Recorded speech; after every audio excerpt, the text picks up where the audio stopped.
الذين اصطفى أما بعد فأعوذ بالله من الشيطان الرجيم بسم الله الرحمن الرحيم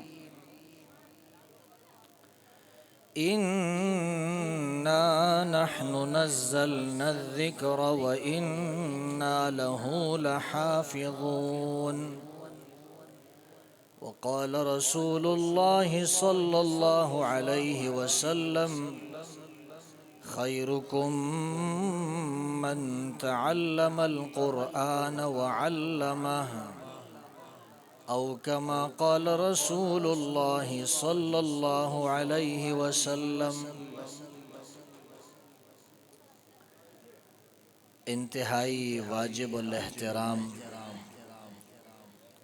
قابل قدر علماء کرام، معزز مہمانان کرام اور میرے اس محلے کے غیور نوجوانوں، بزرگوں، بھائیوں، میں نے آپ کے سامنے قرآن مجید کی ایک آیت مبارکہ تلاوت کی ہے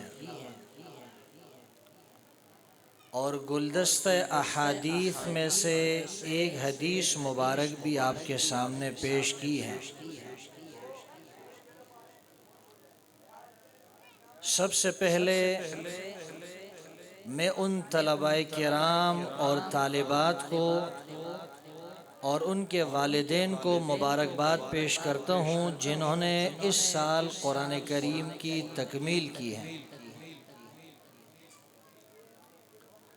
اور میں مفتی معوض صاحب حافظہ اللہ اور ان کے ساتھ جتنے بھی ان کے معاونین ہیں ان تمام کا بھی شکریہ ادا کرتا ہوں۔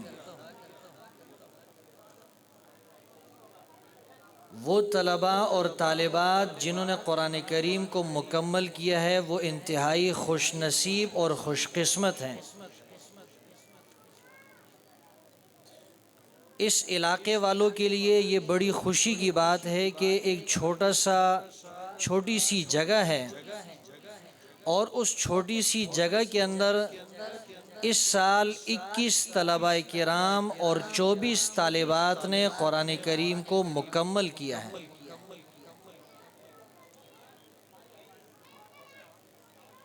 آپ نے کچھ وقت پہلے سنا ہوگا، میڈیا پر آپ نے دیکھا ہوگا کہ سویڈن کے اندر ایک بدبخت انسان نے حکومت کی سرپرستی کے اندر قرآن کریم کی توہین کی، لیکن اس توہین کے بعد قرآن کے پڑھنے پڑھانے والوں میں، قرآن کے چاہنے والوں میں کمی نہیں آئی، بلکہ جن کی قرآن کی طرف توجہ نہیں تھی ان کی بھی اللہ نے قرآن کی طرف توجہ مبذول کرا دی۔ یہ قرآن کریم کی عظمت ہے، قرآن کی شان ہے کہ جتنا اس کو مٹانے کی کوشش کی گئی ہے اللہ نے اس کتاب کو اتنا ہی پھیلایا ہے۔ میں آج آپ کے سامنے صرف قرآن کریم کے 5 حقوق بیان کروں گا۔ اللہ تعالیٰ سے دعا ہے کہ مجھے حق سچ کہنے کی اور ہم سب کو اس پر عمل کرنے کی توفیق عطا فرمائے۔ قرآن کریم کے کتنے حقوق ہیں؟ 5 حقوق ہیں۔ کتنے حقوق ہیں قرآن کریم کے؟ 5 حقوق ہیں۔ قرآن مجید کا سب سے پہلا حق یہ ہے کہ اس پر ایمان لانا یہ فرض اور ضروری ہے۔ قرآن مجید کا سب سے پہلا حق کیا ہے؟ قرآن مجید پر ایمان لانا فرض ہے، ضروری ہے۔ ہم نے یہ تو سنا ہے کہ ماں باپ کے حقوق ہوتے ہیں، یہ بھی ہم نے سنا ہے کہ اولاد کے بھی حقوق ہوتے ہیں، یہ بھی ہم نے سنا ہے کہ بیوی کے حقوق ہوتے ہیں، یہ بھی ہم نے سنا ہے کہ شوہر کے حقوق ہوتے ہیں، یہ بھی ہم نے سنا ہے کہ پڑوسی کے حقوق ہوتے ہیں، یہ بھی ہم نے سنا ہے کہ ایک مسلمان کے دوسرے مسلمان کے اوپر کچھ حقوق ہوتے ہیں.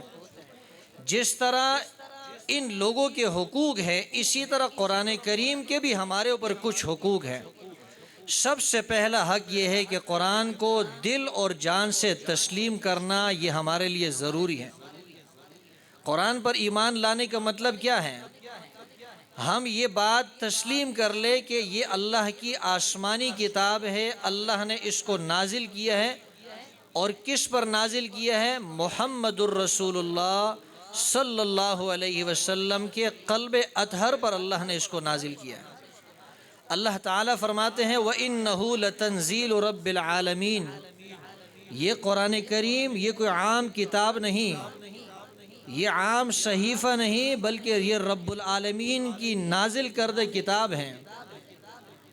نزل بہ الروح الامین، اور اس کو لانے والا بھی کوئی عام آدمی نہیں، بلکہ وہ تمام ملائک اور تمام فرشتوں کا سردار روح الامین حضرت جبرائیل علیہ السلام ہے.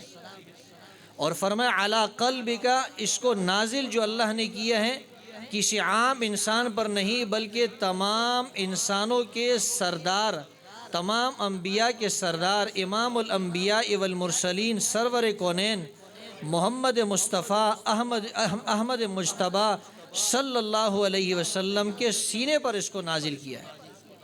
قرآن کو نازل کرنے والا کون ہے؟ اللہ ہے. اس قرآن کو لانے والا کون ہے؟ جبرائیل علیہ السلام ہے. اور نازل کس پہ کیا؟ محمد الرسول اللہ صلی اللہ علیہ وسلم پر.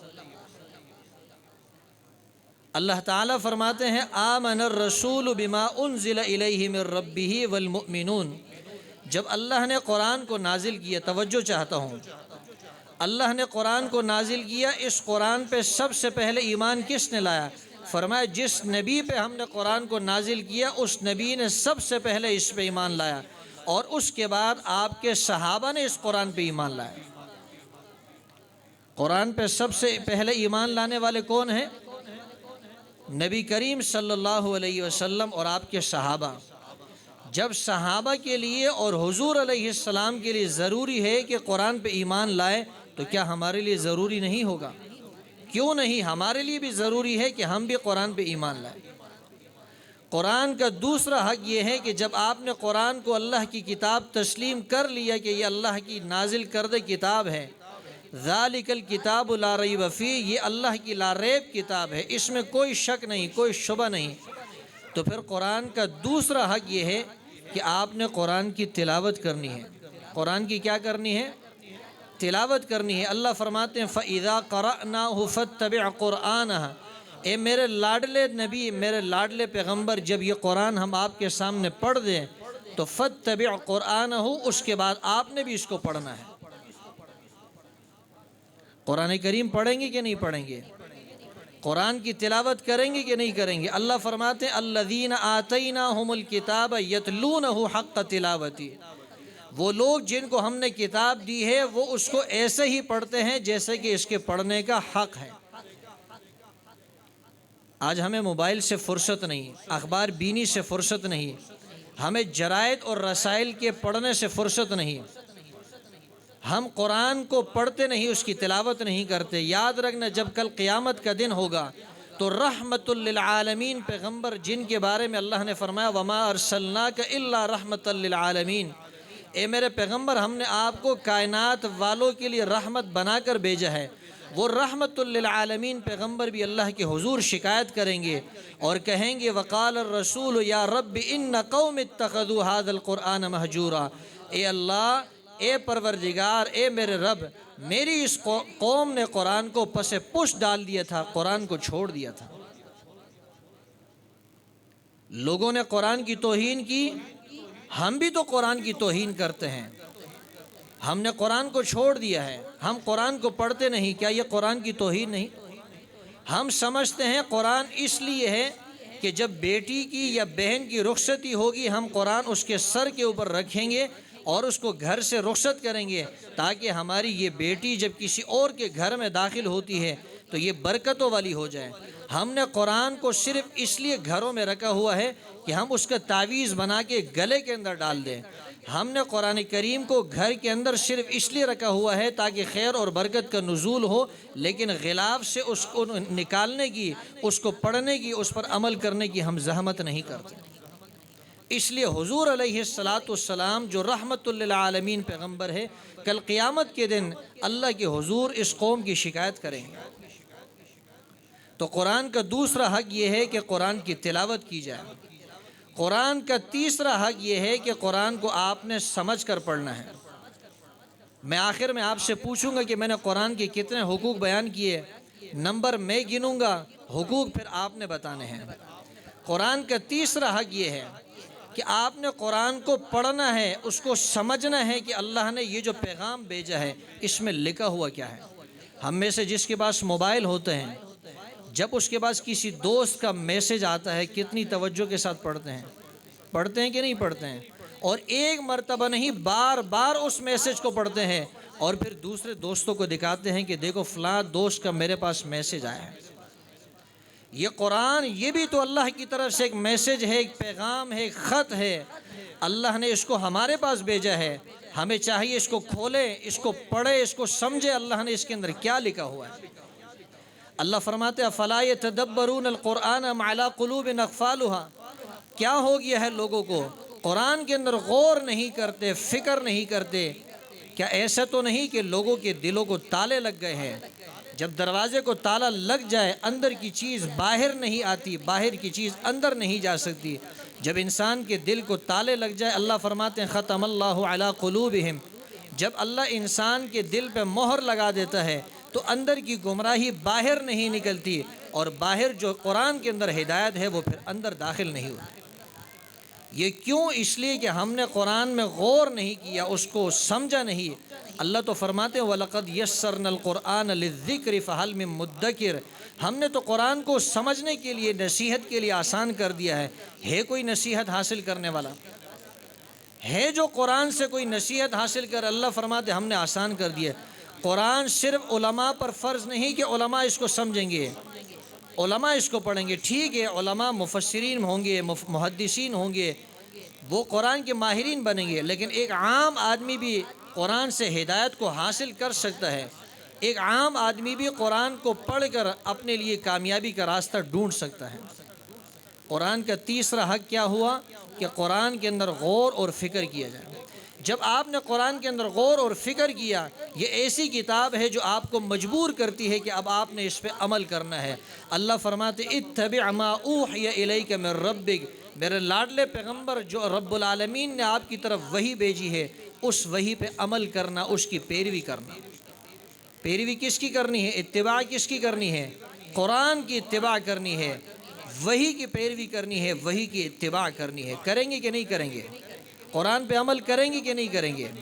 جو قرآن پہ عمل کرے گا وہ آج سے ہی ہاتھ اٹھائے کہ آج سے ہی ہم قرآن پہ عمل کریں گے۔ دعا ہے اللہ تعالیٰ سے کہ ہم سب کو قرآن پر عمل کرنے کی توفیق عطا فرمائے۔ قرآن کی کتنے حقوق ہو گئے؟ پہلا حق قرآن کا کیا ہے؟ ہم نے قرآن پہ ایمان لانا ہے۔ دوسرا حق یہ ہے اس کی تلاوت کرنی ہے۔ روزانہ فجر کی نماز کے بعد کم از کم ایک سپارہ نہیں کر سکتے، ایک رکوع تو ضرور ہم تلاوت کریں گے۔ تیسرا حق قرآن کا یہ ہے کہ ہم نے قرآن کو سمجھنا ہے، اور چوتھا حق یہ ہے کہ ہم نے قرآن پہ عمل بھی کرنا ہے۔ اور پانچواں حق، قرآن کا پانچواں حق یہ ہے کہ جب آپ نے قرآن کو اس پہ ایمان لایا، اس کی تلاوت کر لی، اس کو سمجھ لیا، اس پہ عمل کر لیا، اب دوسروں تک بھی پہنچانا ہے۔ اب کیا کرنا ہے؟ اب قرآن دوسروں تک بھی پہنچانا ہے۔ یہ جو علماء کرام ہے، یہ جو قرآن عظام ہے، یہ جو مفتی معاوض صاحب ہے، ان کی جو ٹیم ہے، ان کے ساتھ دوسرے قراء حضرات ہیں، یہ قرآن آپ تک پہنچانے والا کام کر رہا ہے۔ یہ کیا کر رہے ہیں؟ آپ میں سے کتنے ایسے ہوں گے ان کے دل میں یہ بات آ رہی ہوگی جی ہم تو کام کرتے ہیں، ہم میں سے کوئی انجینئر ہے، کوئی ڈاکٹر ہے، کوئی آفس کے اندر کام کرتا ہے، کوئی فیکٹری کے اندر کام کرتا ہے، ہم تو دوسروں دوسروں کو قرآن نہیں پہنچا سکتے. آپ قرآن دوسروں تک نہیں پہنچا سکتے. جو قرآن پہنچانے والے ہیں ان کی مدد تو کر سکتے ہیں, کم سے کم ان کی حوصلہ افزائی تو کر سکتے ہیں, ان کو اچھے مشورے تو دے سکتے ہیں, کم سے کم ان کی عزت تو کر سکتے ہیں. اگر آپ نے قرآن کے پہنچانے والوں کی, قرآن کے پڑھانے والوں کی مدد کی, ان کی حوصلہ افزائی کی, ان کو اچھے مشوروں سے نوازا, انشاءاللہ اللہ آپ کو بھی ان کی سب کے اندر شامل کرے. قرآن کے کتنے حقوق ہو گئے؟ 5 حقوق ہو گئے. اللہ نے اپنے لاڈلے پیغمبر سے فرمایا یا ایھا الرسول بلغ ما انزل الیک من ربک, اے رسول جو وحی آپ کی طرف بھیجی گئی ہے آپ نے اس کی تبلیغ کرنی ہے. خود حضور علیہ السلام نے ارشاد فرمایا بلغوا عنی ولو آیہ, ایک آیت کیوں نہ ہو, ایک آیت وہ بھی آپ نے دوسروں تک پہنچانی ہے. ہم میں سے کون سے ایسے انسان ہو گئے جس کو کم سے کم ایک آیت بھی نہ آتی ہو؟ ایک کیا, ہمیں تو پوری سورت یاد ہے, تو ہم نے دوسروں تک پہنچانی ہے. یہ سورت نہیں پہنچا سکتے تو یہ جو پہنچا رہے ہیں ہم نے ان کی مدد کرنی ہے, ہم نے ان کے ساتھ تعاون کرنا ہے. قرآن کے کتنے حقوق ہو گئے؟ پہلا حق قرآن کا کیا ہے؟ قرآن پہ ایمان لانا. قرآن کا دوسرا حق کیا ہے؟ قرآن کی تلاوت کرنی ہے. قرآن کا تیسرا حق کیا ہے؟ ہم نے قرآن کو سمجھ کر پڑھنا ہے. قرآن کا چوتھا حق یہ ہے ہم نے قرآن پہ عمل بھی کرنا ہے. اور قرآن کا 5واں حق یہ ہے کہ ہم نے قرآن دوسروں تک پہنچانا ہے. اگر نہیں پہنچا سکتے تو جو پہنچانے والی ذمہ داری ادا کر رہے ہیں ہم نے ان کی مدد کرنی ہے. تو ان 5 حقوق پر عمل کریں گے یا نہیں کریں گے؟ یہ ہماری ذمہ داریاں ہیں. قرآن کے حقوق ہے, ہمارے فرائض ہیں, ہماری ذمہ داریاں ہیں. اگر ہم اس میں کوتاہی کریں گے کل قیامت کے دن اللہ کو ہمیں جواب دینا پڑے گا. میرے دوستو, آج اگر یہ مدارس نہ ہوتے, آج اگر یہ قراء حضرات نہ ہوتے, یہ علماء نہ ہوتے, یہ سجی ہوئی محفل آپ کو نظر نہیں آتی. آج اگر یہ علماء 40 سال تک قرآن پڑھنا پڑھانا بند کر دے, پھر آپ پاکستان کی حالت دیکھیں, یورپ آپ کو اس سے اچھا ملتا. یہاں پھر آپ دیکھنا کہ کتنی فحاشی پیدا ہوتی ہے, کتنی گمراہیاں پیدا ہوتی ہے, کتنے لوگ مرتد ہوتے ہیں, کتنے لوگ دین اسلام کو چھوڑتے ہیں. یہ ان مدارس کی برکت ہے. اپنی اولاد کو بھی ان مدارس سے جوڑے رکھیں اور خود بھی مدارس سے جڑے رہیں. آپ مدارس سے جڑے رہیں گے, اس میں آپ کا بھی فائدہ ہے, آپ کی اولاد کا بھی فائدہ ہے. ورنہ آپ دیکھ لیجئے ایسے لوگوں کو ہم دیکھتے ہیں ان کو پہلا کلمہ پڑھنا بھی نہیں آتا. پہلا کلمہ, لوگوں کو نماز نہیں آتی, لوگوں کو درود شریف تک نہیں آتا. لوگ اتنی پستی کا شکار ہو گئے. آپ اداکاروں کا نام پوچھیں, کرکٹرز کے نام پوچھیں, ایک ایک نام آپ کو فور پر بتائیں. اور آپ ان سے پوچھیں خلفائے راشدین کون ہیں, بہت ساروں کو پتہ نہیں ہوتا کہ خلفائے راشدین کون ہیں. کسی کو یہ بھی نہیں پتا کہ ابو بکر جو ہے خلیفہ اول ہے, عمر خلیفہ ثانی ہے, عثمان خلیفہ ثالث ہے, خلیفہ سوم ہے, علی المرتضی وہ جو ہے وہ چوتھے خلیفہ. خلفائے راشدین تک کا پتہ نہیں. اس گمراہی کو ختم کس طرح کیا جائے گا؟ قرآن کے ذریعے سے, ان مدارس کے ذریعے سے. مدارس سے جڑے رہیں, مدارس والوں کی خدمت کریں, انشاءاللہ اللہ تعالیٰ آپ کی اولاد کے اندر علماء پیدا کریں گے, حفاظ پیدا کریں گے. اور اگر آپ نے مدارس سے نفرت کی, علماء سے نفرت کی, یاد رکھنا 7 نسلوں تک جو ہے آپ کی اولاد کے اندر حفاظ, قراء اور علماء پیدا نہیں. تو انشاءاللہ ہم ان باتوں پہ عمل کریں گے کہ نہیں کریں گے؟ میں نے آپ کا انتہائی زیادہ وقت لیا, میں آخر میں پھر جو ہے